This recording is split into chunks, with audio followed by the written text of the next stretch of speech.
Voilà, bonsoir à toutes et à tous et merci de participer à cette conférence qui a pour but d'être une conférence interactive. Donc, n'hésitez pas à poser des questions et des préoccupations que vous avez, toutes les questions qui vous traversent l'esprit concernant en tout cas la compréhension et la prise en charge du trauma. Donc, je vais animer ce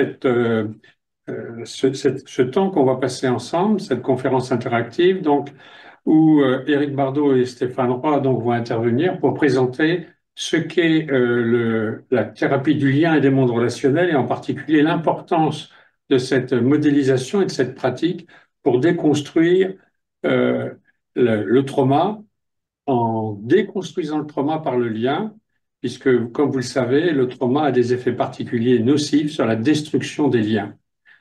Et cette approche, cette modélisation est vraiment fort intéressante et très pertinente dans la prise en charge des personnes qui ont vécu ces traumas, soit directement, soit parce qu'ils sont pris dans des mondes traumatiques. Donc, je me présente, pour ceux qui ne me connaissent pas, Julien Bedbez. Je m'occupe de la revue Hypnose et thérapie brève, et dans lequel un certain nombre d'articles sur le TLMR sont déjà parus, et des articles très intéressants et évidemment en rapport avec la question, la plupart du temps, du trauma, même si ça peut être étendu à d'autres préoccupations. Voilà, et j'interviens aussi à Mimétis dans le cadre de la formation narrative avec Eric. Eric, je te propose de te présenter, et puis Stéphane aussi, puis ensuite je commencerai à vous poser des questions, hein, pour essayer de présenter de manière la plus simple l'apport majeur que je trouve de la TLMR à la prise en charge du trauma. Donc, merci Julien, merci Stéphane et merci de partager cette conférence avec nous.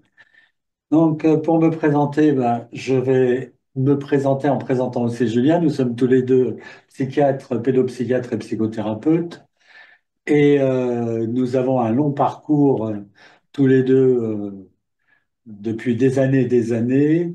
Et si je le dis, c'est que Julien a participé à notre réflexion sur le développement de la thérapie du lien et des mondes relationnels et que le dialogue qui peut s'inscrire aussi au niveau de l'Institut avec la thérapie narrative enrichit considérablement le travail du lien, le travail autour du lien pour déconstruire et restaurer les effets des mondes traumatiques. Donc, ça fait depuis 2009 que j'ai créé l'Institut Mimétis dans cette intention de développer à partir de, de mon expérience à la fois professionnelle et personnelle euh, et du parcours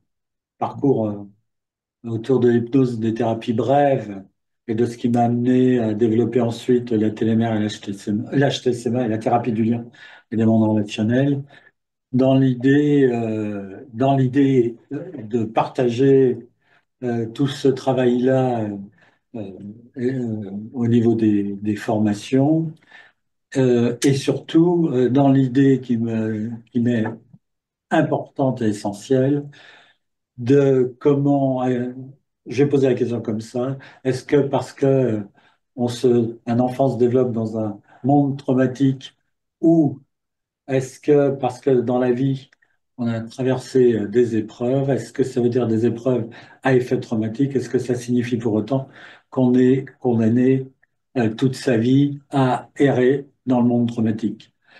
Et ma position, ma position a été clairement dans le travail et le développement de la thérapie du lien des mondes relationnels, dans déconstruire le monde traumatique pour aller vers ce que j'appellerais la résilience post-traumatique, c'est-à-dire de pouvoir euh, redevenir acteur et auteur de sa vie.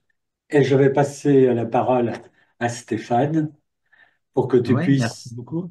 te Merci. présenter. Oui, avec plaisir. Merci à tous d'être présents. Merci à Julien d'avoir accepté de participer et d'animer. Et puis à Eric aussi. Donc, je suis Stéphane Roy. De formation, je suis psychologue et psychothérapeute. Donc, j'ai une pratique en libéral aujourd'hui maintenant depuis quelques années, avant un long parcours hospitalier. Et donc, j'ai rejoint l'Institut Mimétis il y a maintenant quelques années de ça. C'était en 2010, 2009 précisément, à sa création où j'ai eu l'opportunité de suivre évidemment la formation, comme l'a dit Eric à l'époque, HTCMA pour hypnose thérapie stratégique et mouvement alternatif, aujourd'hui TLMR. Et puis, bien, d'une richesse incroyable, j'ai de cette pratique et qui m'a amené à moi-même, après un temps d'accompagnement et de formation, à devenir formateur dans à la TLMR. Et puis, je suis aussi également donc co-directeur de l'Institut maintenant depuis 2018 précisément. Voilà, donc je suis ravi qu'on puisse échanger, de pouvoir vous parler à la fois de cette approche et puis aussi de partager une vision, hein, principalement aussi une vision sur le trauma, mais pas que sur le trauma, sur la résilience et sur le vivant d'une manière plus générale aussi. Voilà. Mais merci Stéphane et merci Eric pour cette présentation. Et ma première question concernant donc cette notion de déconstruire le trauma et par le lien, hein, euh, est la suivante. Je me dis, souvent dans notre culture, donc la question du trauma est au centre, on en parle partout, et en même temps, il y a un pessimisme qui est lié à ce vécu traumatique. On a aussi l'impression que des vécus traumatiques, il y en a partout. Qu'est-ce qui n'est pas traumatique et qu'est-ce que le traumatisme? Et je me dis, ce pessimisme est quand même malheureusement très lié au fait que beaucoup de techniques de prise en charge des traumas se sont développées autour du trauma simple, mais toute la question de la relation est insuffisamment pensée en termes de processus et en termes de capacité du sujet à retrouver des relations qui sont saines. Donc il y a beaucoup de théorisation qui ont été faites, mais souvent sur un individu qui est tout seul. Là, on parle de lien. Est-ce que, Eric, serait possible que tu développes en quoi la question du lien et de la relation est vraiment quelque chose de central pour sortir des impasses dans lesquelles certaines techniques du travail sur les traumas se sont développées? Merci pour ta question, Julien. Hmm. Si je rebondis, j'aimerais dire euh, d'abord ce qui pourrait paraître être des évidences, mais qui me semble tout à fait essentielles. La première, c'est que dans la vision du trauma, il y a déjà ce qui est de l'acte et des effets. Ce qui va faire effet traumatique, c'est quand les effets de l'acte vont continuer à perdurer dans le temps. Et évidemment, quand on va être dans des situations complexes de maltraitance, par exemple, ces effets vont devenir justement et construire un monde traumatique. Mais j'aimerais dire déjà cette première chose, c'est que les traumas, les mondes traumatiques les plus complexes Hmm. sont d'abord des créations humaines. Hmm. Ça veut dire que la place de l'humain dans la réalisation et la concrétisation et l'organisation des bandes traumatiques, qui vont être des constructions vivantes, Hmm. c'est d'abord une œuvre humaine. Et même quand il y a des situations qui peuvent être des situations de catastrophe, une des choses qui m'avait le plus frappé avant que ce soit sursaturé que l'environnement social soit sursaturé par le trauma, c'est qu'on avait l'habitude de dire que les états de stress post-traumatique, ils étaient plus chez les gens qui étaient en position de spectateurs passifs que ceux qui subissaient les effets des catastrophes parce qu'eux, ils avaient les secours et que c'était ces personnes-là et ce qu'on appelait le troisième cercle, était celui des sauveteurs, Mm. où il y avait les impacts des effets traumatiques dans le temps les plus importants. Mm. Et, euh, et ça montre qu'il n'y a pas que l'acte, pour que les effets de l'acte créent un monde traumatique, comme on le verra et on le développera, hein, Stéphane, euh, ça nécessite que ces effets, ils soient aussi, euh, ils véhiculent aussi quelque chose d'intentionnel. Mm. Et que ce quelque chose d'intentionnel est rarement réduit à une seule personne. C'est-à-dire que comment le groupe d'appartenance, comment la société va composer avec avec ses effets intentionnels. Mm. Et, et comment va se... La question que je me suis posée depuis très longtemps, c'est comment les effets traumatiques, comment permettre à la personne de reconstruire. Et vous voyez bien que pour reconstruire un monde sain ou repartir ou partir dans un processus post-traumatique, ça nécessite que soit restaurée la base humaine. Et la base humaine, elle passe par la relation, par le lien humain. Mm. Est-ce que tu Si souhaites... bien sûr, oui, oui, je veux bien rebondir sur plusieurs éléments qui me paraissent très importants. Le premier est celui de la question de l'intention. On observe bien autant dans ce qu'on appellera les traumas. Alors, on parle de traumas simples et traumas complexes, mais nous, c'est vrai qu'on aime bien parler de traumas contextualisés pour les traumas simples, si on veut. Et puis, on parlera de monde traumatique euh, lorsque on parle de trauma complexe.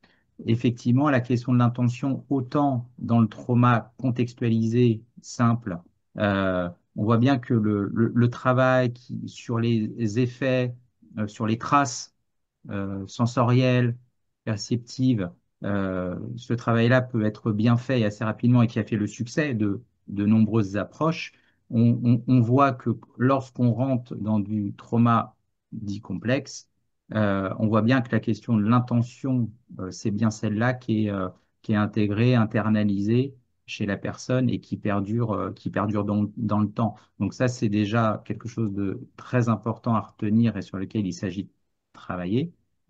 Ça, indiscutablement.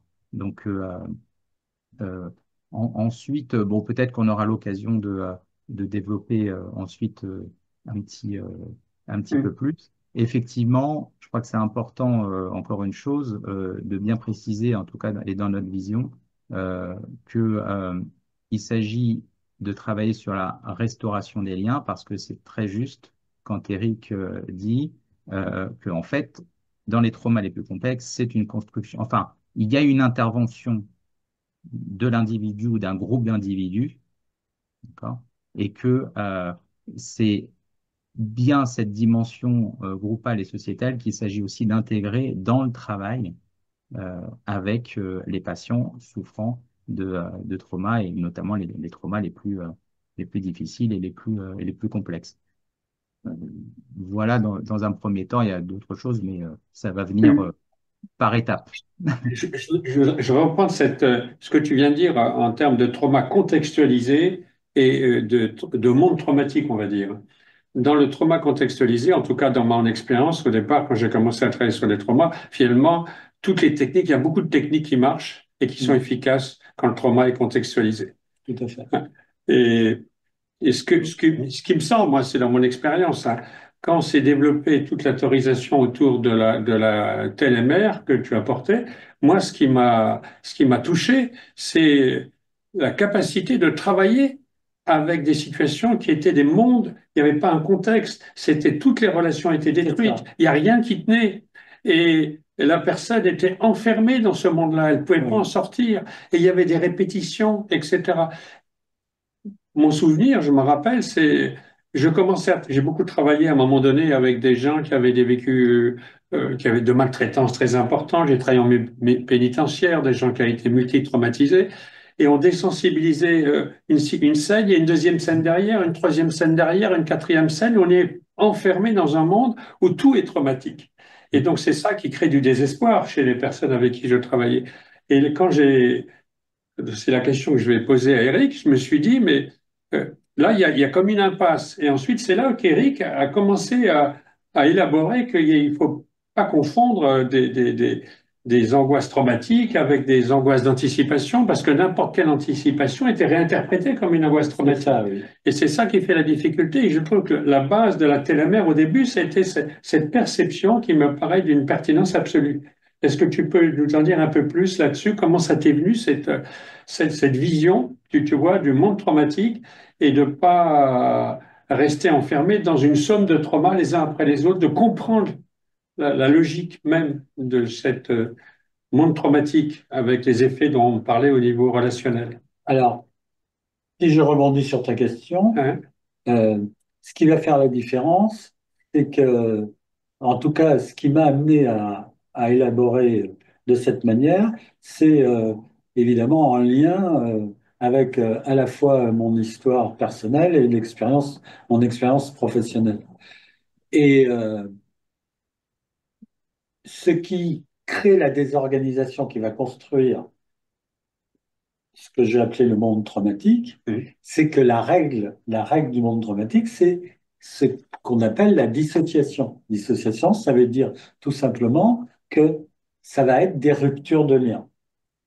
Et, et c'est ce qui va structurer et organiser la complexité du monde traumatique.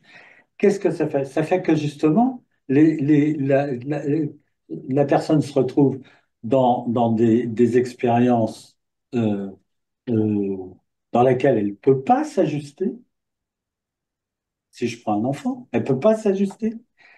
Et elle est en perte de sens. Et en plus, pour ajouter une complexité supplémentaire, c'est qu'il y a un degré d'imprévisibilité et tout ça donne l'apparence dans la représentation que c'est normal, c'est comme ça que ça fonctionne.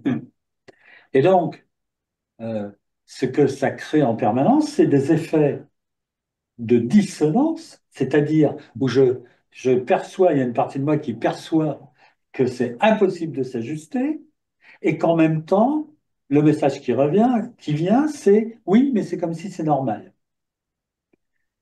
Et donc, ça atomise et ça compartimente les expériences de vie, tant au niveau du vécu qu'au niveau du mental, qu'au niveau de la perception corporelle sensorimotrice, du perceptif. Et, et, et avec la confusion de qu'est-ce qui m'appartient, qu'est-ce qui appartient à l'autre, qu'est-ce qui appartient, par exemple, à la famille ou à la communauté, et, euh, et où il y a à la fois d'un côté ce qui est vécu dans lycée maintenant et qui est dysfonctionnel, et de l'autre côté le discours ambiant qui dit mais non, tout ça c'est très bien. Et donc tout ça crée des effets de désorganisation et d'atomisation. Donc si on prend les événements les uns après les autres, on ne perçoit pas que en fait tout d'abord, c'est comment construire des liens entre des événements qui fonctionnent comme des expériences en soi et des expériences dysfonctionnelles. Ça me paraît très important, ça. Et c'est d'autant plus important que tant qu'on est dans cette représentation, on est en permanence en perte de sens. Donc, pour aller chercher le sens, il faut se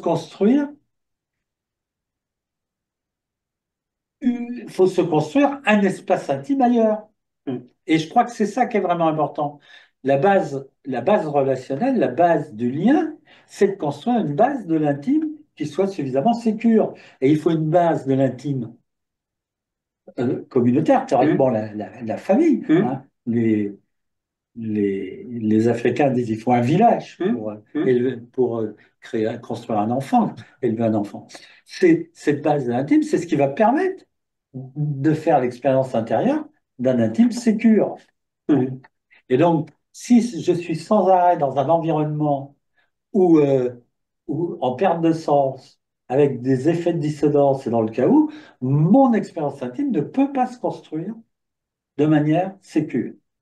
Mais ça, je vois bien. Et donc, je suis sans arrêt projeté Hein. dans une errance qui m'enferme, mais Hum, dans une errance de l'agir, de la pensée, des sensations, et qui vont, et avec lesquelles je vais devoir composer sans jamais réussir à trouver une hum. expérience intérieure sécure. OK. Oui, c'est toute Alors, la. Est-ce que tu veux rebondir? Oui, oui, effectivement, c'est ce que je voulais dire, c'est que c'est toute la complexité justement dans les mondes traumatiques, comme tu l'as dit, Eric, en évoquant la dissociation. Très souvent, quand on évoque dissociation dans le champ du trauma, on se réfère souvent à une symptomatologie. La dissociation telle qu'on l'entend, quand j'ai une symptomatologie, c'est des personnalisations, des réalisations, ce genre de choses. Certes, ça s'exprime de cette manière-là, mais pas uniquement la dissociation au niveau monde traumatique qui vient altérer et qui participe à l'altération des liens, est à multiniveau. Donc, ce qui veut dire que, comme ça a été dit, finalement, euh, la dissociation va créer des espaces vides. Le problème, c'est qu'elle peut tout à fait, par répétition et familiarité, s'inviter comme quelque chose qui devient quasi presque une norme à l'intérieur du monde traumatique. C'est pour ça que notre travail, comme on a l'habitude de le dire, est déjà effectivement, comment pouvoir rejoindre une personne, rejoindre la personne dans ce monde-là, où les codes sont très différents. À titre d'exemple, eh bien, quand la dissociation est à l'œuvre de manière structurelle, ce qui peut se passer, c'est que, bah, par exemple, ce qui est à l'œuvre et ce qui est premier, c'est l'expression de la méfiance plus que de la confiance, par exemple. Et que, évidemment, comment ne pas penser, du coup, le travail avec les mondes traumatiques en commençant et en ayant à l'idée de travailler comment restaurer à travers la relation thérapeutique, euh, on va dire une base, un début de base sécure, si on peut utiliser ce mot, mais encore faudrait-il encore le développer. Mais en tout cas, effectivement, c'est ce qui est à l'œuvre et on peut toujours s'évertuer dans ces cas-là, on peut évidemment toujours s'évertuer à aller traiter, comme Julien, tu l'évoquais, en première intention ce qui relève de la symptomatologie, ce qui hum, est apparent, mais il ne faut pas oublier que dans les mondes traumatiques, la symptomatologie relève aussi de tentatives pour essayer de maintenir une forme d'adaptation ou d'adaptabilité aussi. hum. Hein. Donc, Alors là, j'avais envie d'aller un peu plus loin dans ce que tu viens de dire. Donc, tu mets bien en évidence cette notion de la méfiance, hein, et la perte dans la par confiance dans le exemple, lien humain qui est plus là, hein, dans les traumas. Et je me dis, donc tu insistes justement sur la question comment peut-on retrouver des liens sécurs, tu vois, alors que la personne, quelque part, elle s'est trouvée souvent un abri, tu vois, au sein d'un monde de survie. Euh, et elle évite que ça bouge. Donc, comment, tu vois, dans ton expérience, tu as commencé à percevoir que cette approche, la TLMR, permettait de retrouver l'expérience, l'autre dans son expérience et pouvoir co-construire quelque chose avec quelqu'un, justement, qui se méfie de la relation comme justement, quelque chose de très dangereux. je vais être le plus authentique Hum, possible. La première réponse qui me vient, après on peut toujours élaborer, conceptualiser. La hum, première réponse qui me vient, c'est que j'ai commencé à prendre conscience à partir du moment où j'ai perçu déjà chez moi les effets d'être en contact de quelqu'un de psychotraumatisé hum, et que j'ai vu comment c'est venu questionner moi-même mes propres liens dans mon propre monde relationnel. Ça a commencé par ça, et je le dis d'autant plus volontiers et facilement que cette question-là est un pilier dans le travail en TLMR, euh, et que ça passe notamment par ça, euh, pour participer en tout cas activement, de manière impliquée, à la restauration d'un lien sécure en première intention. Donc, ce que tu dis, c'est que rétablir ce lien sécure, c'est pas du tout de la technique, mais le rôle du thérapeute et des effets du trauma sur le thérapeute est quelque chose de très important de pouvoir faire avec et de pouvoir le remettre dans la relation avec l'autre. C'est ce qu'a développé. Enfin, vas-y, Harry, pardon, je ne veux pas. Enfin, oui, ce qui est important, je crois qu'il y a quelque chose d'important à faire comprendre et qui n'est pas évident. C'est-à-dire que quand on parle de lien, le lien est d'abord avant tout, euh, la première forme que prend le lien est d'abord et avant tout perceptive. Hum, Donc elle est dans le sensible et le sensoriel. C'est pour ça que, comment dirais-je moi, la première, le premier niveau de déstructuration est d'abord et avant tout corporel. hum, Et donc, la base de reconstruction du lien passe par l'expérience corporelle. Quand on parle d'expérience sécure, quand on parle de confiance, quand on parle euh, d'alliance thérapeutique, le problème, c'est qu'on prend le lien pour la représentation du hum. lien. Et Ouais. la représentation du lien, c'est une représentation cognitive du lien. Hum, Mais la représentation cognitive du lien, intellectuel, si je peux dire les choses hum, comme ça, fait que on est d'accord sur une même représentation et on est dans l'entre-soi. hum, Mais l'entre-soi ne tisse pas l'être ensemble. Or, à partir du moment où la personne s'est développée dans un monde traumatique ou que sa vie a été altérée, par exemple, enlèvement, torture, hum, enfin les choses les plus dramatiques, ça veut dire qu'il y a une perte, mais pas intellectuelle. Il y a une perte dans le cœur, dans les tripes, si je peux parler comme ça, hum. de la confiance dans le lien humain comme un lien qui soutient, accompagne et permet de faire avec. Hum. Et donc, toute la question première est de comment reconstruire et de restaurer, de reconstruire, de restaurer, ou même d'instaurer Hum. cette base relationnelle. Et quand la personne a si peu de points d'appui dans sa vie, ça va passer par le thérapeute. Hum. Sauf qu'à ce moment-là, ça nécessite de la part du ou de la thérapeute l'acceptation de rentrer dans le monde traumatique de l'autre, mais pas Hum. n'importe comment. Parce que si c'est rentrer pour être envahi, bah, ça veut dire que le monde traumatique, il détruit tout le monde. Hum. C'est de rentrer d'une manière telle que justement, hein, si je reprends Erickson, c'est comment Hum. rentrer dans le monde relationnel ou le système relationnel du patient, Hum. d'une manière telle que les liens vont pouvoir se retisser. Mais ces liens, ça va être un lien de confiance qui n'est pas un lien de représentation de la confiance. C'est un lien de confiance qui passe par l'expérience authentique de confiance. Et qu'est-ce qui va valider l'expérience authentique de confiance? Ben, c'est que s'il y a un faux pas ou une erreur, ça ne va pas venir détruire le lien. Alors que dans le monde traumatique, le moindre faux pas valide le fait que personne au monde ne peut me comprendre, me soutenir, m'accompagner.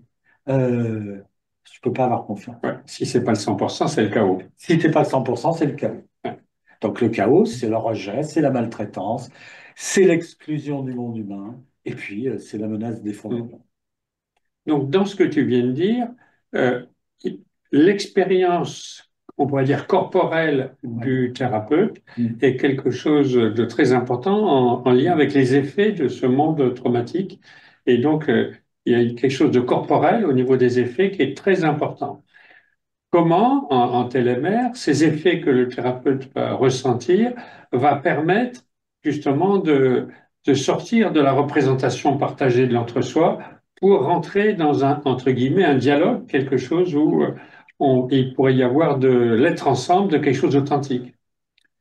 Eh bien, c'est comment le thérapeute va pouvoir composer avec les effets du monde traumatique dans l'interaction avec, non pas que la partie expert, Mm. mais avec la partie humaine.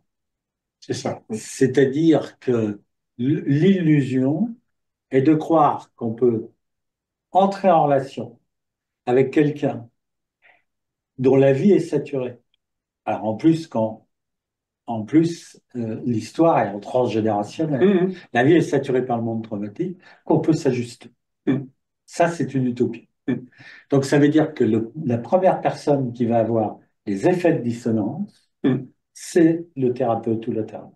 hum, Et c'est de, comment on va amener la position de thérapeute à pouvoir accueillir sans être détruit par les effets de dissonance, pour commencer par faire le travail de réassociation, de réaccordage chez le thérapeute et qui va pouvoir servir de modèle chez le consultant ou la consultante, hum.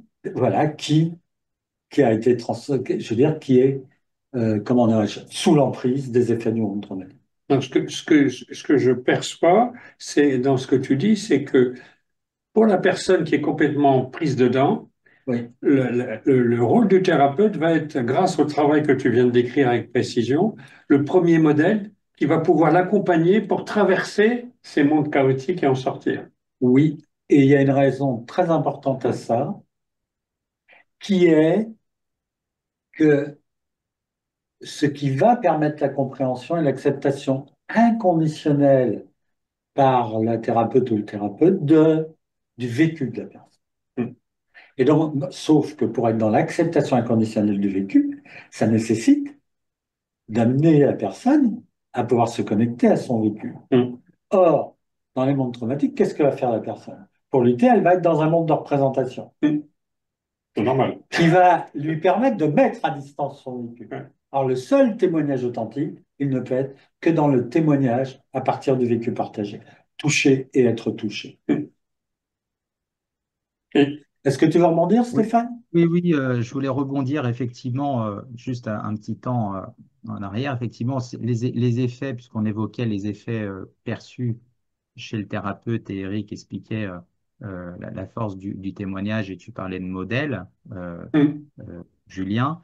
Effectivement, ce qu'on observe, c'est qu'en termes d'effets, ça va aller sur la dissonance, des effets de désaccordage, de désynchronisation, euh, donc encore à multiniveau, et que légitimement, le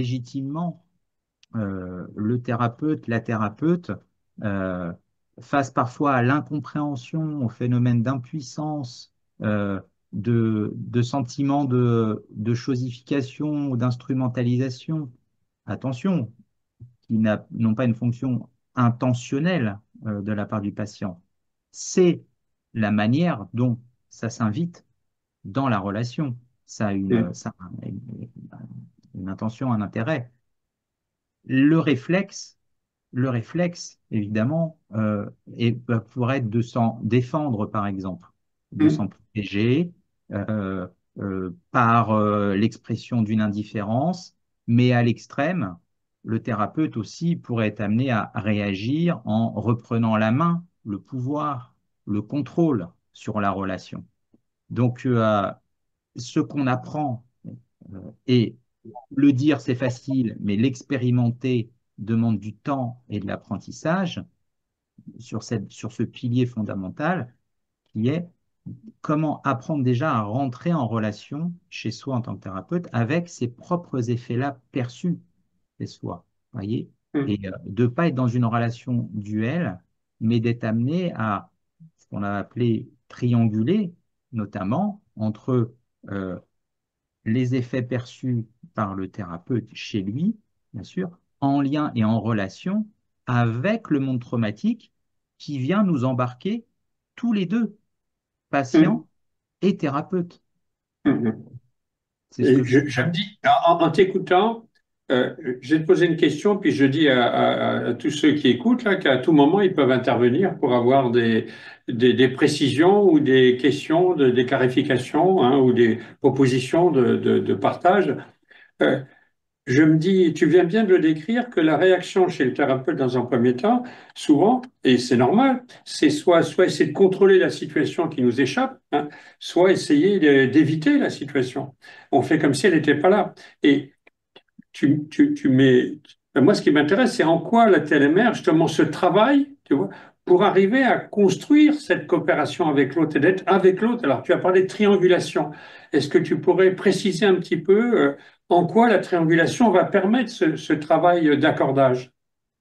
Alors, si on peut dire un mot à cet instant, à cette question, c'est-à-dire que euh, on parle pour parler de triangulation, comme son nom l'indique, bien sûr, il faut qu'il y ait des choses qui interagissent Hmm, les unes avec les autres, hein.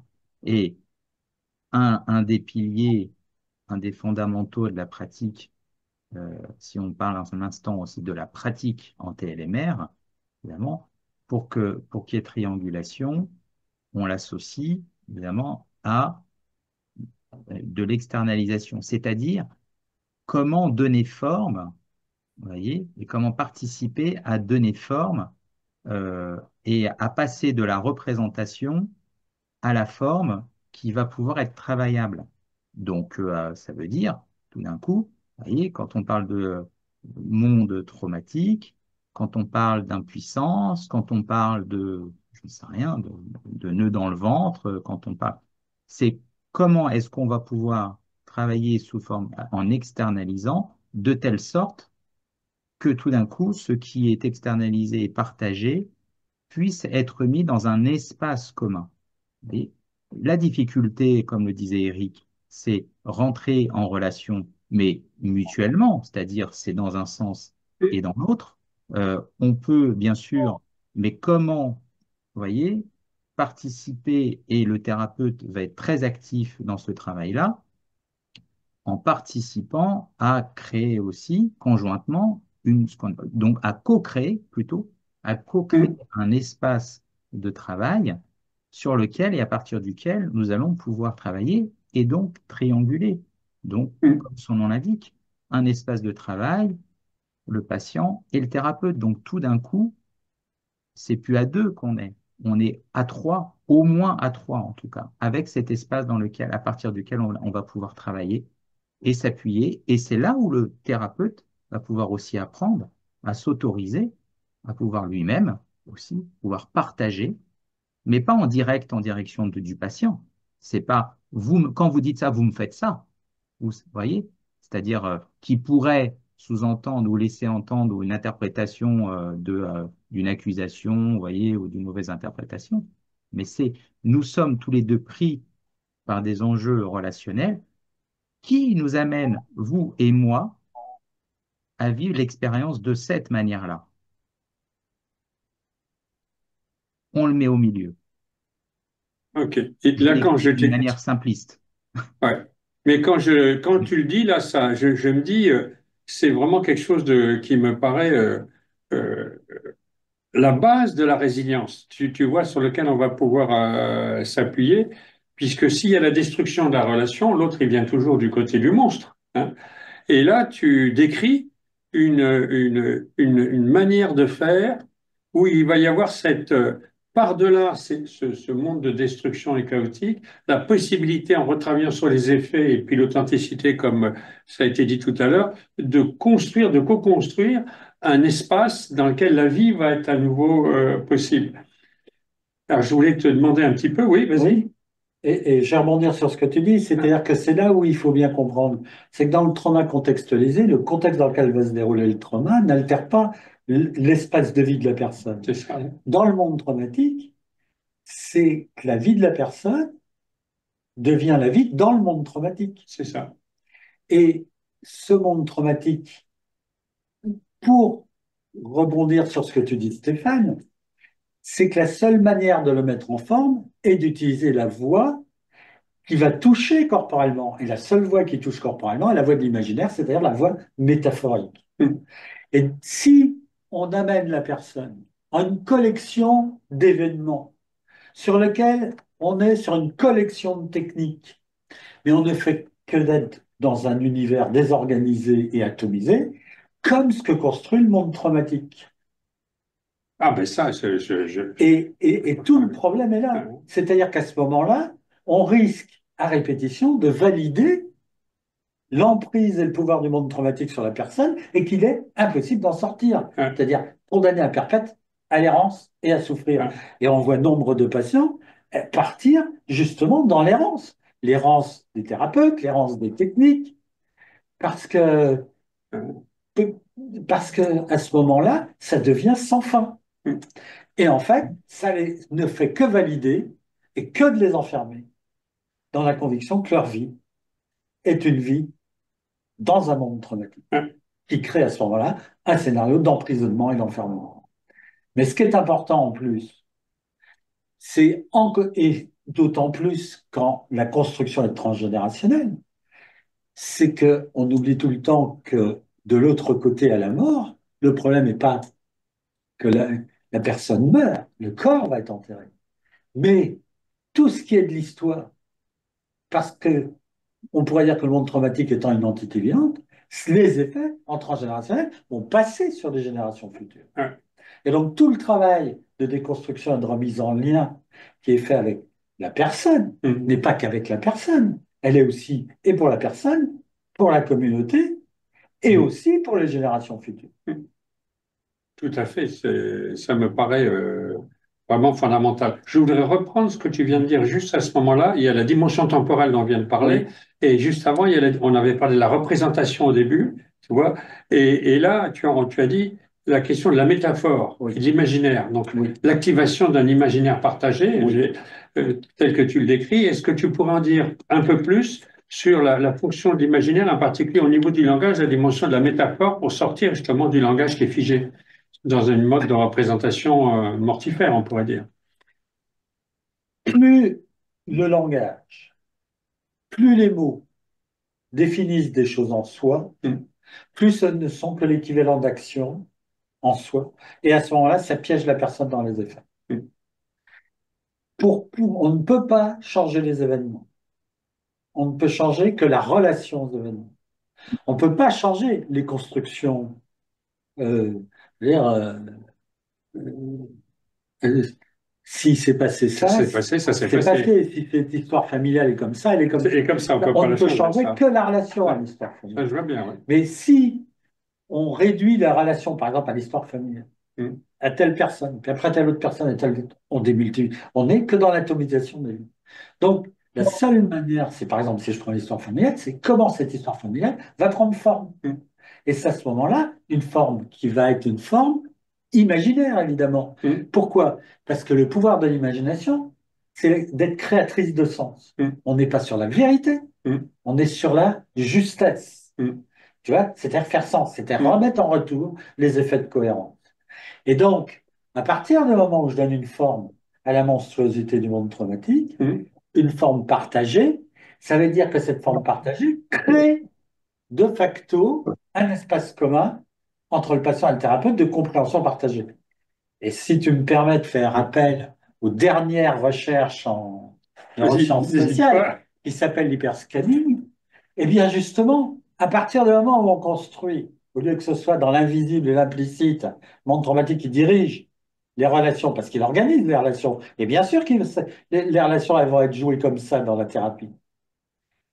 À partir du moment où la forme symbolique, la forme imaginaire, la forme métaphorique va donner une réalité virtuelle, évidemment, imaginaire, mais dans les effets bien réels, à ce moment-là, on rentre dans un espace de relation partagée. Et à ce moment-là, l'hyperscanning que on passe dans un espace de coopération où les corps et les cerveaux synchronisent. C'est-à-dire que là, on rentre dans une expérience commune. C'est dans cette expérience commune que va se retisser les liens qui vont déconstruire le trauma. Ah, ça, pour moi, c'est vraiment hyper intéressant. On se rend compte que derrière ce que tu es en train d'expliquer, de modéliser, de comprendre comment on peut rétablir la relation, parce qu'au fond, c'est ça, toute cette compréhension du processus rejoint les recherches actuelles en neurosciences et sociales sur les effets d'accordage et la possibilité évidemment, de retrouver la relation humaine.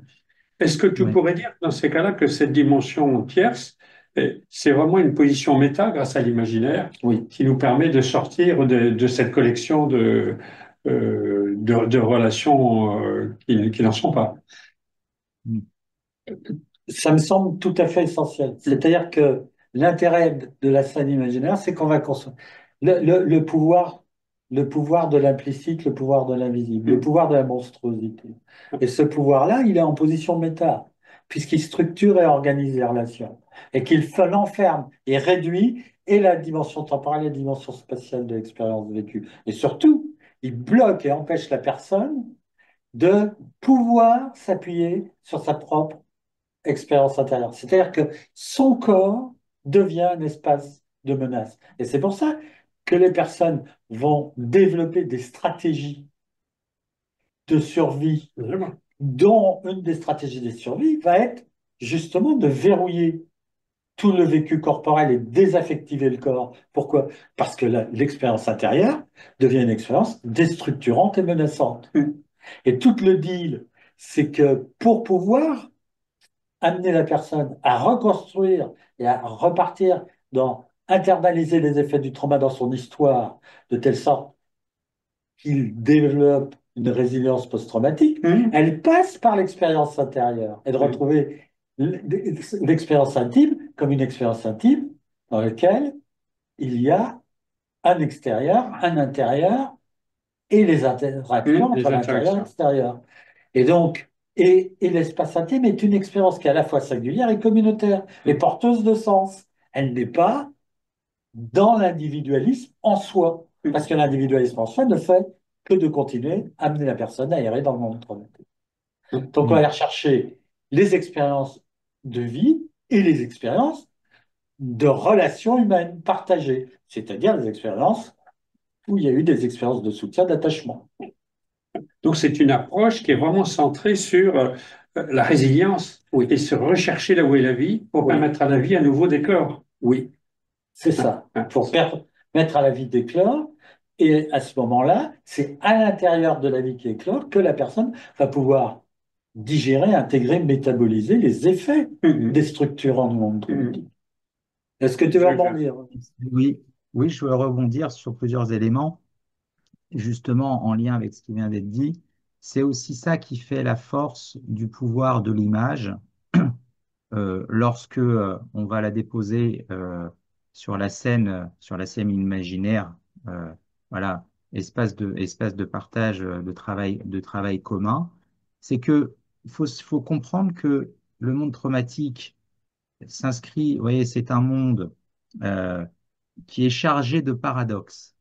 Donc, quand je dis chargé de paradoxes, ce qui veut dire que, étonnamment, lorsque on va être en capacité ensemble de pouvoir donner une forme à ce monde, vous voyez, par l'image, par la voie de la métaphore notamment, effectivement, la personne va faire l'expérience que quelque chose a, vous l'avez dit tout à l'heure, a du pouvoir sur. Mais le fait de se rendre compte tout d'un coup qu'une chose qui est le monde traumatique, en position méta, a du pouvoir sur la personne, sur la vie de la personne, sur son corps, etc., eh bien, étrangement, mais c'est pas si étrange, ça l'amène aussi à pouvoir se distancier, à se décentrer aussi, parce que tout d'un coup, le monde traumatique et elle ne font plus qu'une seule personne. C'est Il ça. y a une entité et il y a la personne. Et tout d'un coup, pour rejoindre ce que dit Eric, tout d'un coup, quand je dis tout d'un coup, c'est avec le labeur, le travail, le temps de la thérapie, qui prend du temps, bien évidemment, tout d'un coup, ça laisse plus d'espace aussi à la personne pour pouvoir se reconnecter, se remettre en lien aussi avec des expériences ressources. Parce que souvent, quand on questionne, quand on travaille avec les personnes au démarrage, euh, c'est un peu comme si ça n'existait pas. Il n'y avait pas d'expérience, en fait, ressources. Mais il faut aussi oublier que ça les éloigne, que l'espace est saturé par toute autre chose. Il fait que déjà, il faut commencer déjà, il s'est passé beaucoup de temps à se débattre pour survivre. Et là, tout d'un coup, cette distanciation permet de se reconnecter et notamment de relancer à travers des expériences ressources, de reconnecter, de relancer le processus de résilience, on pourrait dire. Quand je t'écoute, là, je me dis, et Eric disait tout à l'heure aussi, souvent les personnes qui viennent, il y a la collection de relations qui se passent mal, ça c'est hyper visible, c'est ce dont ils parlent. C'est une saturation, on pourrait dire, de la représentation. Mais ce qui est invisible et qui organise, hein, c'est ce que tu viens de d'écrire et sur lequel tu vas mettre le doigt à travers la métaphore et puis cet imaginaire partagé, tu vas le rendre visible. Et c'est ça qui permet cette décentration et qui permet au sujet à ce moment-là d'avoir accès à des ressources, on peut dire des exceptions, enfin des moments où la vie est présente, alors que jusque-là, il était simplement dans des représentations de la vie. Est-ce que c'est C'est ça? exactement ça. Oui, oui, juste pour donner une image, quand Vas-y. on, Eric en parlait, a dit le mot tout à l'heure, il parlait d'enfermer, d'être enfermé, d'enfermement. C'est ça qui est terrible dans les mondes traumatiques, c'est que la personne se vit comme enfermée, mais dans l'incapacité à l'instant T de percevoir les murs de C'est ça. l'enfermement. Donc, si il faut déjà commencer par pouvoir donner une structure, des limites à ce monde qui n'en a pas. C'est ça. C'est-à-dire les murs sont invisibles. Les gens se cognent C'est contre des ça. murs Oui, tu parles d'invisible, c'est exactement invisibles ça. et les limites, on ne les voit pas. Il n'y a pas d'espace, il n'y a pas de temps. C'est une C'est répétition ça. On est du monde. enfermé seul dans un monde, dans un vide relationnel. Ouais, c'est ça. Mm. Alors, toute la question va être de transformer ce vide relationnel en une matrice relationnelle, une matrice de lien. Hein. Donc ça, c'est vraiment quelque chose qui est vraiment au centre de la télémère. C'est passer du vide Oui, relationnel à une matrice relationnelle qui c'est va ça. devenir vivante. Et comment peut-on la mettre en place? Et pour ça, Hein. ce qui est important, c'est que ça nécessite de partir de l'idée suivante.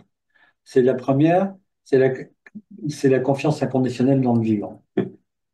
Cette confiance inconditionnelle fait que euh, euh, on ne peut pas ne pas être en lien.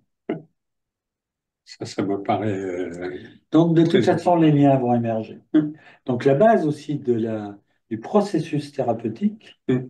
en télémère, c'est qu'on ne va pas chercher à réparer des choses, on va chercher à lever les obstacles à la capacité à être en lien. Et donc, les techniques qu'on va apprendre, les manières de questionner qu'on va apprendre, ont comme fonction de lever ce qui entretient la dissociation, c'est-à-dire ce qui entretient le vide relationnel, c'est-à-dire des obstacles qui empêchent le processus d'être en lien, de pouvoir se De déployer. pouvoir se déployer. Donc, oui, vas-y. Et donc, c'est qu'on accompagne la personne à pouvoir euh, déployer, non pas de changer son existence, mais de transformer la relation à son existence en en euh, un vécu, une histoire, hein, Hum, parce que l'histoire est la colonne vertébrale de notre identité, hum, de mon point de vue. hum, Donc une histoire en lien où la personne peut sentir à ce moment-là, avoir une intériorité qui permette à ce moment-là de pouvoir tenir debout, au sens premier du terme, hum, et de pouvoir projeter, se hum, projeter, c'est-à-dire de devenir acteur et auteur de sa vie. hum.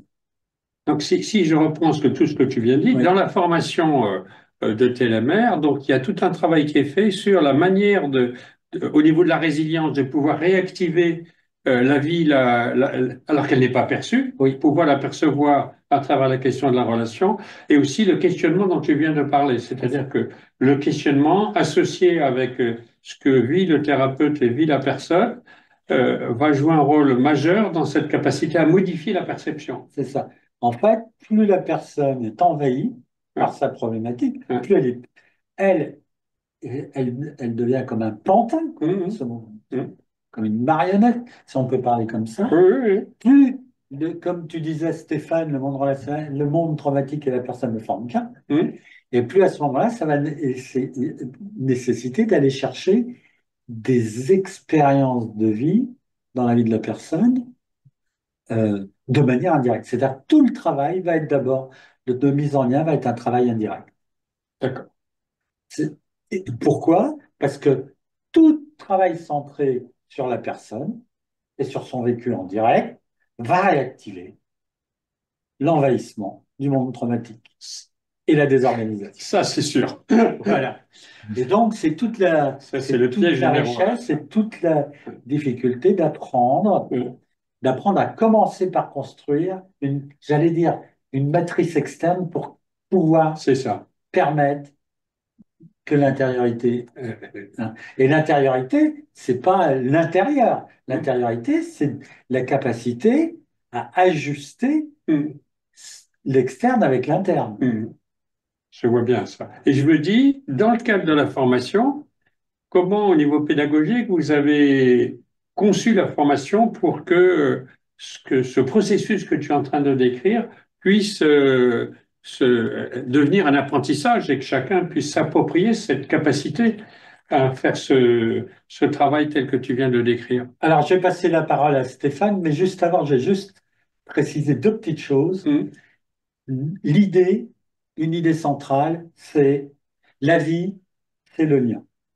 Si c'est le lien, ça veut dire qu'on est dans des processus d'influence réciproque.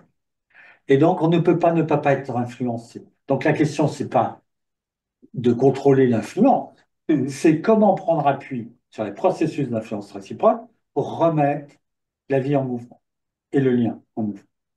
Ça, c'est le premier point. Et donc, le deuxième point, et ce qui m'a semblé extrêmement important, c'est que la plupart des constructions mettent le thérapeute en position des pratiques, beaucoup de pratiques, mais le thérapeute à la fois en position d'écoute, mais en même temps en position d'expert. C'est vrai ça.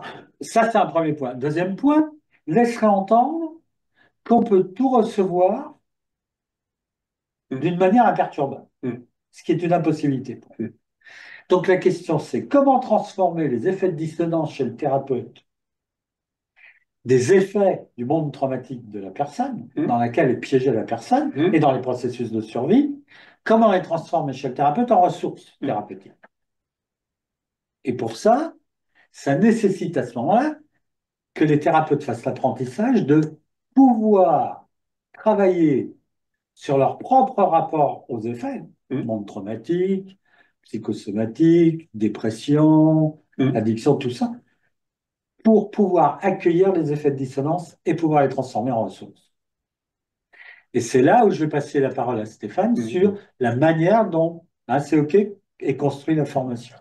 Oui. Ça m'intéresserait d'en savoir un peu plus. Hein. Bien sûr, la formation donc, est construite. Déjà, un premier point qui me semble essentiel à aborder, c'est que c'est une formation à la thérapie TLMR. Si je le dis comme ça, à la thérapie, à la psychothérapie TLMR, c'est pourquoi? Parce que la thérapie TLMR s'appuie aujourd'hui sur un modèle existant, son modèle propre, d'accord? On a parlé tout à l'heure de la matrice, des relations, des liens, et que à travers son modèle, elle peut expliquer un certain nombre de difficultés et notamment apporter une vision originale du psychotrauma. Ça, c'est pour le fond. Et quand je le dis comme ça, c'est pour expliquer que c'est d'abord le principe sur lequel s'appuie sur la télémère.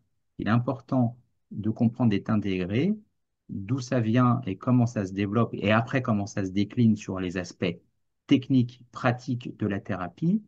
Et ce n'est pas une succession justement d'outils, de techniques, parce qu'il faut se rappeler que beaucoup de nos patients que nous rencontrons, dans le cadre qu'on évoque aujourd'hui, ont déjà vu une multitude, souvent, de thérapeutes.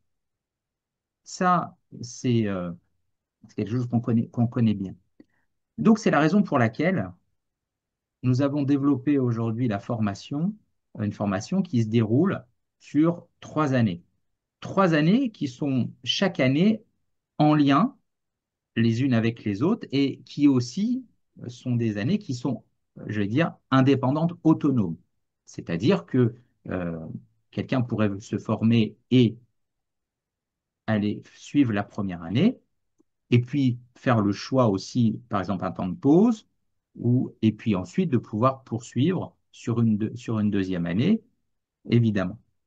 Maintenant, évidemment, si elle est construite sur 3 années, cette formation, c'est parce qu'il y a une logique, il y a une cohérence, et que de notre point de vue, pour pouvoir prendre en charge les traumas, y compris les traumas les plus complexes, il faut pouvoir aborder toutes les questions. Bien sûr, il y a les fondamentaux, il y a les questions de résilience et de trauma contextualisés, trauma simple, de pouvoir rentrer un peu plus dans la complexité, dans la prise en charge des traumas complexes, monde traumatique, D'accord? De pouvoir travailler aussi sur, on l'a évoqué à plusieurs reprises, sur ses propres ressentis et perceptions, c'est-à-dire comment le thérapeute participe activement aussi au travail. Et puis une troisième année aussi dont dispense Eric, elle est toute nouvelle. Sur la première année, on le disait, on est vraiment sur ce qu'on appelle psychotrauma et résilience.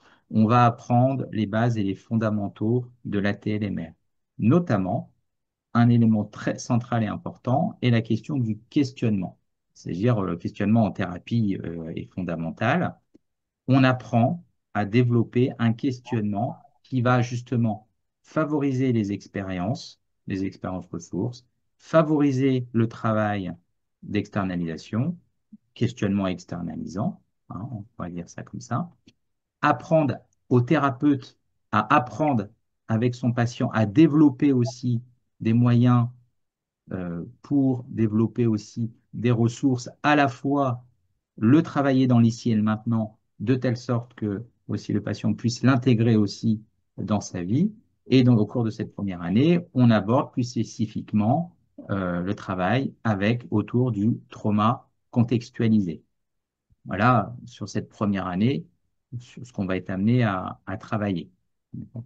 Sur la deuxième année, comme on le disait, Eric, si tu veux rajouter des choses sur Oui, je crois qu'il y a un volet, autre élément qui est hein, central, c'est tout ce qui tourne autour de l'expérience sécure. c'est ça. Hein. Donc, ce qui Donc la tourne autour. première année, c'est vraiment ressources et expérience sécure, Ouais. base sécure. Ce Voilà. qui me paraît assez fondamental dans la Voilà. prise en charge des Et donc, traumas. Oui. effectivement, à la fin de la première année, c'est pour pouvoir travailler trauma aigu et trauma contextualisé. Ouais. Et puis ensuite, effectivement, donc sur la deuxième année, on a beaucoup évoqué un certain nombre de notions de trauma complexe, qu'on a appelé monde traumatique, et je pense que chacun peut le comprendre aujourd'hui, puisque on est sur une vision interactionnelle et qu'il ne s'agit pas d'aller travailler sur le trauma, mais de travailler sur les liens. Donc, euh, et la manière dont ils se sont construits et construit la personne dans son monde relationnel, donc de travailler à partir de ce qu'on a appelé les mondes traumatiques. Et à l'intérieur de ces mondes traumatiques, eh bien oui, il y a une part importante au cours de la deuxième année où nous allons aborder la question de la dissociation. Mais comme vous l'avez compris, c'est pas la dissociation uniquement au sens de la symptomatologie, hein, des troubles dissociatifs, on pourrait le dire, mais c'est la dissociation à multiniveau, et comme ça a été évoqué, notamment à travers vous voyez, la dissonance, etc. Donc, il y a ces aspects-là. On va aborder ce qu'on a appelé aussi les portes d'entrée, puisque dans le cas des mondes traumatiques, bien évidemment, ce qui va être à l'œuvre et ce qui est l'expression par définition d'un monde traumatique, les différentes portes d'entrée peuvent être, voyez, aborder le patient sous l'angle de la manière dont il rentre en relation à travers le rejet, la méfiance, la honte, la faute, la culpabilité, l'humiliation.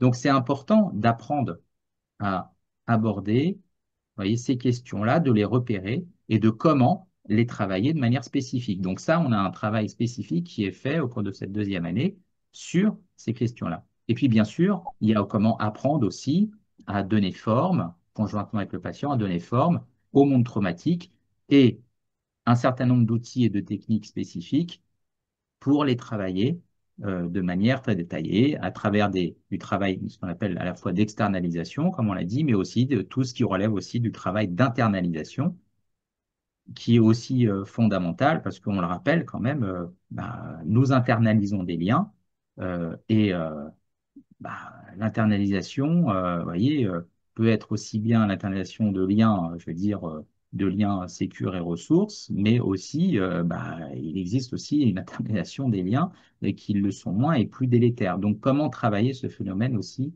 travail d'internalisation qui est si précieux. Évidemment, on va aborder aussi un certain nombre de thématiques. Juste, je dis un petit mot sur la question. On commence à aborder un petit peu les notions autour euh, travail d'effondrement. On commence à toucher à des choses comme, voyez, les modes d'expression dans les mondes traumatiques, notamment la question des addictions, hein, qui fait le lien aussi, par exemple.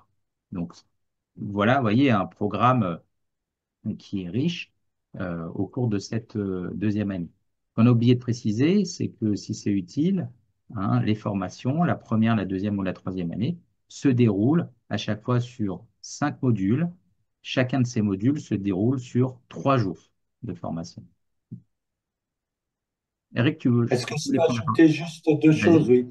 Oui. La première, c'est que sur la deuxième année, il va y avoir aussi, et ça c'est tout à fait fondamental, c'est la déconstruction des positions d'identité victimaire, qui en fait sont Mhm. des représentations du vécu de victime, mais qui enferment la personne dans Personne une par identité fondamental. figée Ouais. pour l'amener à se reconnecter au vécu de victime.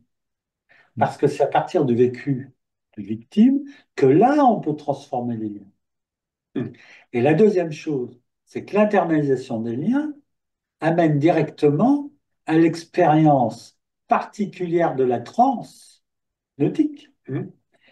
en télémère, où dans un premier temps, quand on va être dans la phase, on va dire, monde traumatique, la transe va être utilisée comme une transe d'observation dans le présent, Mm. et que l'internalisation va amener la personne dans une expérience de transe de réassociation où, où va se retisser l'intégrité du vécu corporel de Mm. manière pleine et entière. Mm.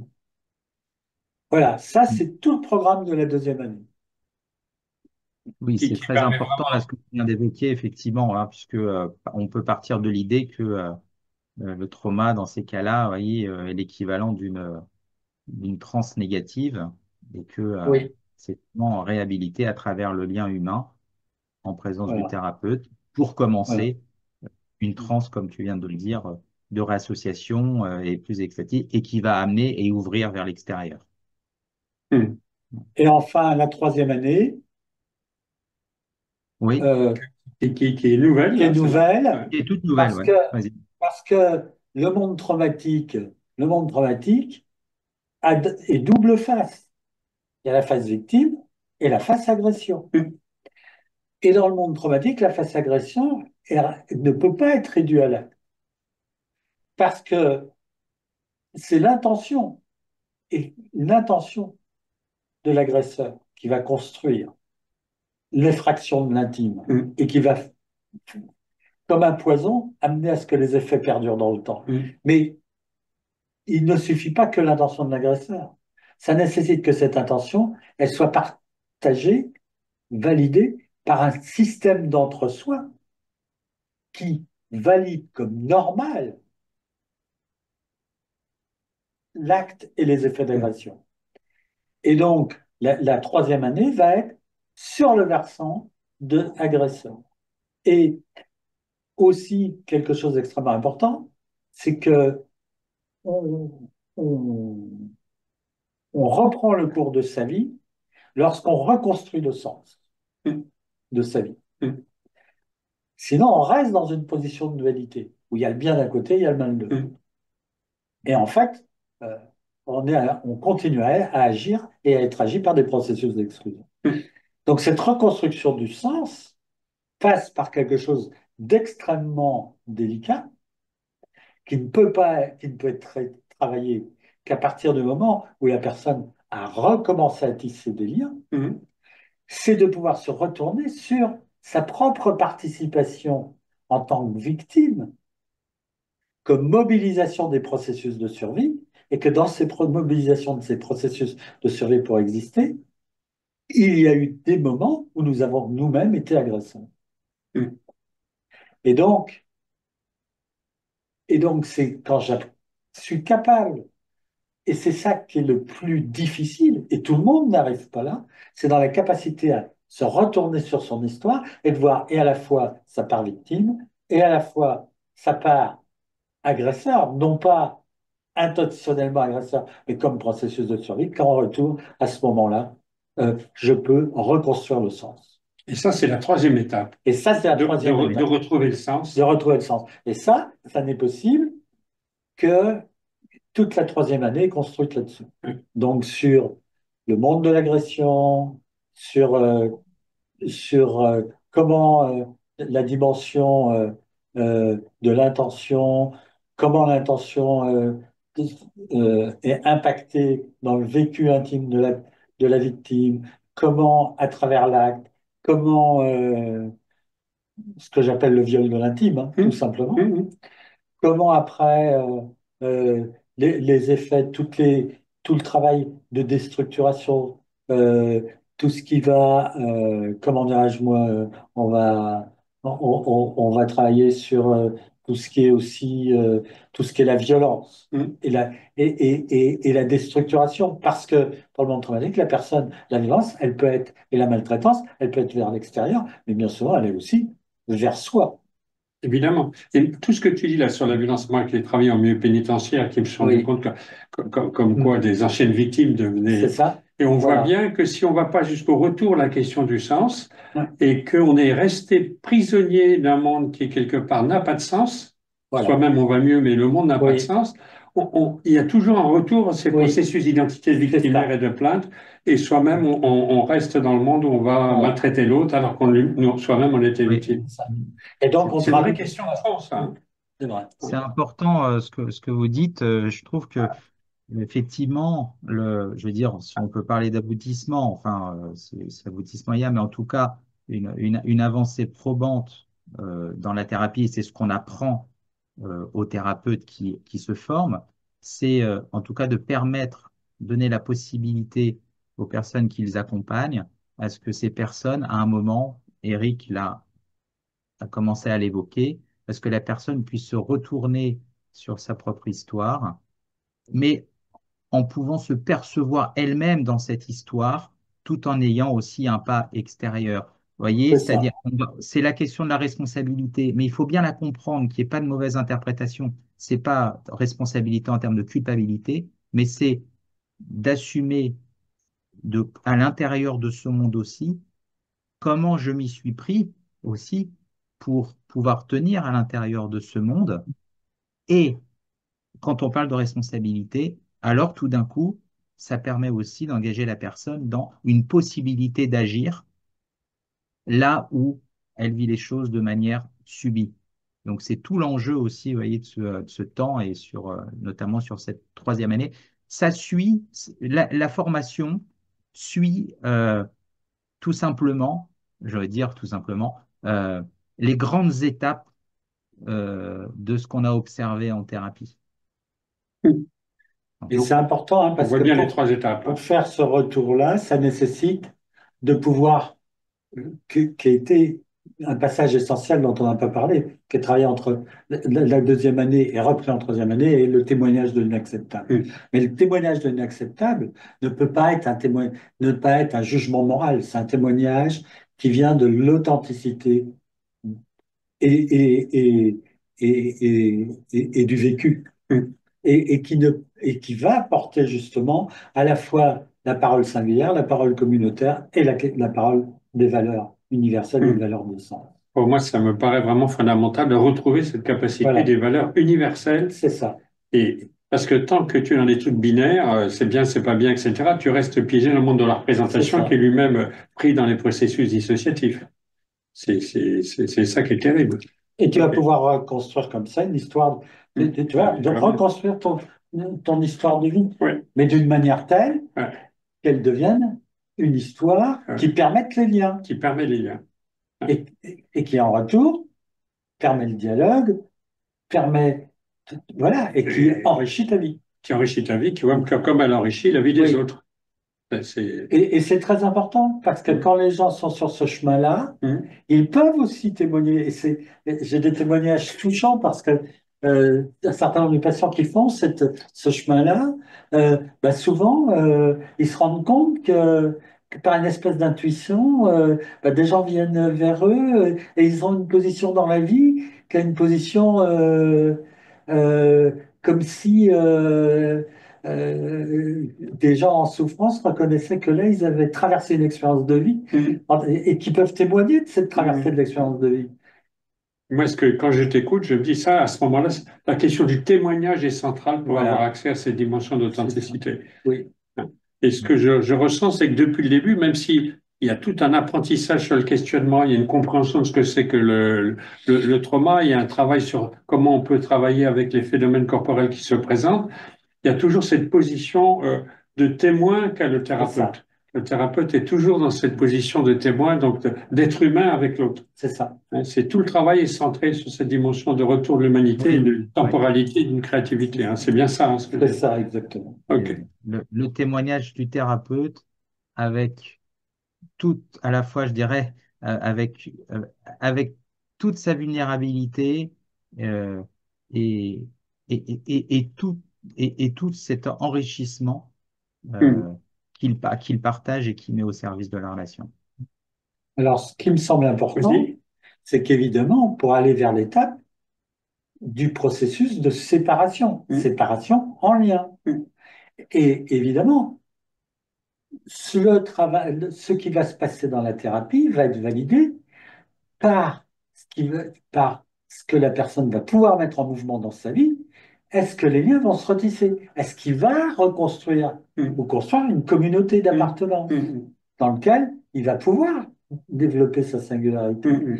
Est-ce qu'il va pouvoir partager euh, voilà, avec d'autres ces Initiative. moments de vie, Ouais, des ouais. initiatives, Hmm. des prises de position, hein? Hmm. Voilà. Et c'est ce qui va permettre le processus de séparation en lien. C'est-à-dire que la personne va partir avec ce qu'elle a, ce qui a enrichi, l'a enrichi dans le processus thérapeutique. Hmm. Tout comme, parce que pour moi c'est fondamental, ce qui va valider la pertinence de la thérapie, c'est que ça va enrichir la vie de la thérapeute ou du thérapeute, l'enrichir dans son expérience de vie et dans son Hmm. expérience professionnelle. Hmm. Toute expérience finalement thérapeutique a des effets positifs, on va dire, C'est sur la ça. personne qui vient, mais sur le Voilà. thérapeute également. C'est ça. C'est ça qui valide. C'est ça. C'est quand tu Oui. sens que toi-même, ta vie t'enrichit. Voilà. OK. Oui, oui, c'est la C'est ça. démarche écologique. Ouais. Et ce qui me paraît très important sur la fin, la capacité de s'autonomiser à partir du lien, parce que C'est là, le ça. lien est revenu. Et là, ensuite, il y a ce travail sur l'autonomisation, pas que du sujet, mais dans sa relation à l'autre et à la communauté, qui va permettre que la personne puisse reprendre le cours de sa vie, Voilà. construire une histoire qui soit plus riche. Et c'est d'avoir dans l'idée que l'autonomisation, c'est le processus de croissance. Ouais. Ouais. C'est Et que ce pareil. processus de Ouais. croissance, il se fait en lien. OK. Et sinon, Voilà. c'est le chou, ça monte et ça redescend. Ok. J'avais, si vous avez des questions à poser, n'hésitez pas à poser des questions parce qu'il reste quelques minutes, 6 minutes. Après, et vous avez des questions qui vous préoccupent ou des précisions à demander, n'hésitez pas à le faire et vous en avez la possibilité. En attendant, j'aimerais faire Vas-y, un petit commentaire. vas-y. Dans mon expérience de psy et d'avoir travaillé avec des personnes avec des Ouais, problématiques complexes, chroniques, ouais, existentielles, ouais, euh, un élément essentiel qui ouais, m'a toujours préoccupé, c'est si on prend le risque d'accompagner, ouais, de travailler avec des personnes qui sont dans des problématiques comme ouais, ça nécessite qu'en retour, de manière écologique, nous travaillons d'une manière qui nous enrichit, qui est vivante et qui nous protège ou du burn-out ou du trauma vicariant. oui. Parce que sinon, les traumas vicarieux arrivent au galop. Voilà. Et donc, Ouais, et donc, ce qui est important ouais, aussi dans la pratique de la TLMR, c'est que de mobiliser le processus de vie, ça réduit l'épuisement, ouais. ça fait qu'on peut traiter des choses extrêmement difficiles tout en retour, en sortant bien et léger, Mm. et même euh, d'avoir des expériences extraordinaires d'émerveillement Mm. quand la vie revient. Ah, Oui. ça, je peux témoigner, ça, c'est Et ça, vraiment c'est un point. hyper Ah important ouais, que ouais, le thérapeute soit nourri ouais, par les processus de vie, ouais. car c'est la meilleure protection qui existe vis-à-vis. C'est Alors, ça. trauma vicariant, ça veut dire que de rentrer dans l'histoire n'importe comment de la personne, on est nous-mêmes impactés de manière déstructurante et déstructurée par l'histoire de vie de la personne, Qu'on le veuille ou non. qu'on le veuille ou non. C'est ça qui est. Absolument. C'est Oui. une vraie préoccupation aujourd'hui pour Oui, les gens qui prennent C'est en pour charge ça que là, oui, tous ces c'est pour traumas. ça que une bonne partie de la formation, je veux dire même en filigrane finalement, Mm. c'est d'être attentif à ces différentes positions que peut occuper le thérapeute quand il oscille. Et le monde traumatique n'y échappera pas, hein, d'amener le thérapeute à pouvoir passer de la position lui-même de sauveur, de bourreau, de Mm. victime, et de tourner autour de ça. Et c'est comment aussi apprendre à faire avec ces positions-là. Voilà. Et de telle sorte que il puisse s'en sortir, à la fois être impliqué, engagé, et en même temps rester dans la vie, comme le disait Eric.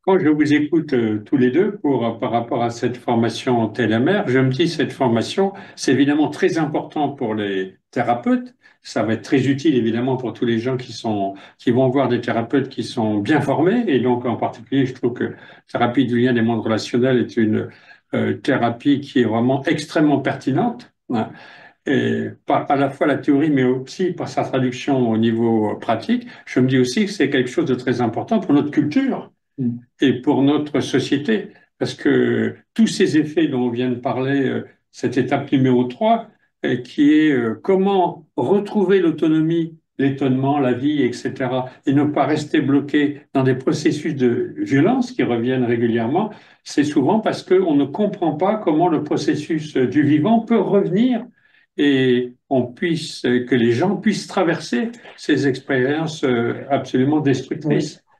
Cette dimension, je dirais, sociale, ça, c'est quelque chose qui est vraiment important. J'avais envie de dire, vas-y, dis, et Non, je après je crois qu'il y dirais. a Hans Farner qui voudrait peut-être poser une question, non? Ouais. Hans? Bon, vas-y, OK. excuse-moi. Donc, je suis Hans, là, c'est une je question. suis là. Oui, oui. Oui, non, je pense que les choses très concrètes aussi permettent de faire la relation, de s'occuper de choses archi concrètes avec les victimes et pas de faire que de la psy. Moi, je suis psychothérapeute depuis longtemps. J'ai fait une formation avec Eric il y a longtemps, mais des fois, le lien s'établit aussi à travers le concret autour de ce qui s'est passé. Voilà. Est-ce que ça, c'est une piste? Ben, concret, c'est quoi comme exemple? Mhm. Dans un CMP, on m'envoie les gens en thérapie et on s'occupe pas que comment ils mangent, comment ils voyagent, comment ils sont indemnisés, s'ils ont un maïf, s'ils ont autre chose, par exemple. Ah oui? Ouais. Mhm. Donc, si on s'occupe de ce genre de choses, on est dans le lien de quelque chose de très concret, tout en respectant que la victime ne peut pas faire un certain nombre de demandes et qu'on fait ensemble. Alors, le risque, c'est c'est de rester dans ce très concret qui soit une stratégie d'évitement de ce qui fait souffrir. Et Bonne à ce réponse. moment-là, on risque de rentrer dans un phénomène de dépendance.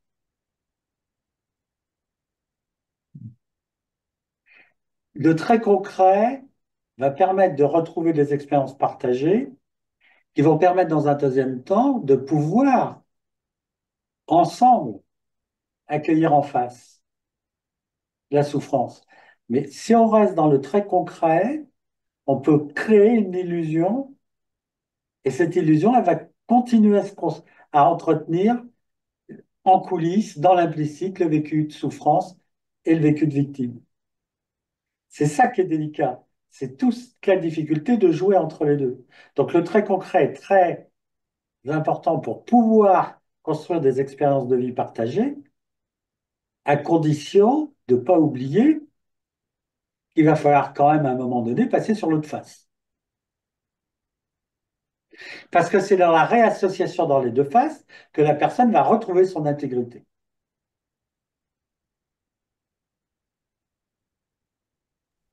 Ça me va tout à fait, oui. Comme Voilà. Hein, précision. c'est vraiment important. Oui, c'est vraiment important. Merci. C'est bien de rappeler. C'est bien de rappeler. Voilà. Donc, donc j'ai un, merci. Et juste avant, là, je parlais de la dimension culturelle ou sociale de faire connaître, à la fois que ça existe pour que les thérapeutes se forment, mais aussi que la pensée qui est derrière ce que tu Oui. viens de décrire diffuse un peu plus dans la société, dans la culture. Et c'est pour ça que je voulais rappeler que l'année prochaine, donc, il y aura un colloque au Sable d'Olonne du 19 au 21 mars sur le thème, hein, ça va rejoindre le thème que l'on vient de travailler aujourd'hui, mais pour que ça diffuse aussi à l'extérieur, puis qu'on approfondisse avec énormément d'intervenants de grande qualité, de la transe psychotraumatique à la transe thérapeutique, la puissance du lien. Donc, réservez ces dates, c'est fin mars 2026, 19 au 21 mars. Ce sera un colloque comme les colloques précédents qui sont vraiment très, très intéressants et passionnants, avec beaucoup de rencontres et beaucoup de réflexions. Donc, je vous invite à vous y inscrire. Et oui, Vas-y, vas-y. vas-y, non, non, vas-y, continue. Et je voulais finir donc en disant que ces formations télémères ont lieu à Nantes, à Paris, à Strasbourg et à La Réunion. Sur le site, vous avez toutes les dates, mais à partir du mois Ouais. de septembre je dirais, d'octobre et de novembre, ça va commencer. Et parlez-en autour de vous, hein. Réfléchissez vous-même, hein, par rapport à ce que vous pratiquez, et essayez déjà de penser à cette date du mois de mars l'année prochaine, au Sable d'Olonne, au bord de la mer. Je rappelle que Oui. pour ceux qui voudraient euh, approfondir donc, et mieux connaître la thérapie du lien des mondes relationnels, il y a plusieurs livres qui ont été écrits. Donc un livre avec Eric, Stéphane et Virginie Bardot, de l'HTCMA, la thérapie du lien des mondes relationnels. Il y a aussi un livre, donc là c'est tout l'aspect de compréhension théorique du processus. Vous avez aussi un livre qui s'appelle Illustration clinique et pratique de la thérapie du lien des mondes relationnels avec plein de situations cliniques faites par des thérapeutes qui ont été formés et qui montrent et qui rendent compte de leur pratique. Et enfin, Virginie Bardot a écrit deux livres, La résilience du phénix, le tome 1 et le tome 2, qui permettent d'avoir accès à la compréhension de la télémère à travers un roman. Et c'est des histoires avec des personnes, mais évidemment des histoires de thérapie qui permettent de comprendre comment la télémère est utilisée et ce qu'elle apporte à la thérapie. Voilà, et je finis en vous rappelant en dehors des formations le colloque du mois de mars, 19 mars, donc au Sable d'Olonne. Inscrivez-vous et faites connaître ce colloque qui est vraiment passionnant. Et puis, j'avais envie de dire aussi, lisez la revue Hypnose et thérapie brève. Vous avez aussi pas Voilà. mal Bon. d'articles sur le Merci à vous Ouais. tous, à vous toutes pour votre Merci. attention et Merci à bonne tous. soirée. Merci Merci. Stéphane, Merci merci Julien. Julien pour Ouais. cette bonne Et participation à trois. Voilà, et merci pour votre écoute à tous merci. ceux qui étaient là. Bonne soirée. Bonne soirée.